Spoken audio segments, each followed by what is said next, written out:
adobong hito or kung tawagin ay vinegar braised catfish. Panoorin po natin guys kung paano ito lutuin.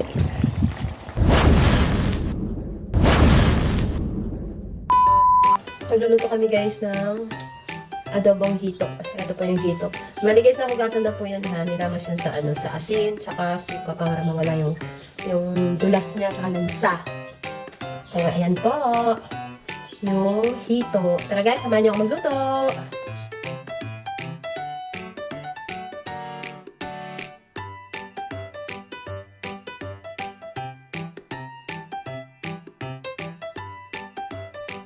Po guys, yung hito.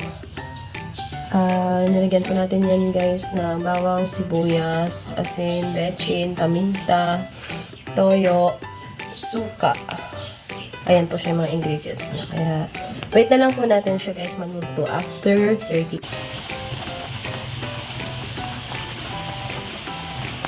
Ayan guys, kumukulo na po siya yung hito. Wait na lang po natin siya magluto guys kasi kakakulo lang po niya. Try niyo po siyang lutuin guys. Masarap yung dito. Just as long na nilinis niyo siyang maigi para mawala yung lansa. Yung katulad na sinabi ko kanina, linisin niyo po siya sa asin. Tapos mabanlawan niyo siya ng tubig. Tapos linisin niyo pa ulit siya ng suka. Tsaka banlawan ng maigi para mawala po yung dulas niya. Kasi yung dulas niya dun nagagaling yung lansa na hito. Pero pag maganda yung pagkalinis niyo guys, ang sarap niya. Nababawasan yung lansa ng hito. Wait na lang po natin siya guys na maluto. Ayan, eto na po guys yung adobong hito natin. Tapos na po siya guys. Ayan. Sobrang mausok na hindi na makita. Ayan na po siya guys.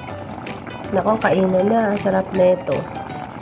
And that's all for today's videos. Don't forget to like and subscribe to my YouTube channel and hit the notification bell para updated kayo sa mga next videos ko.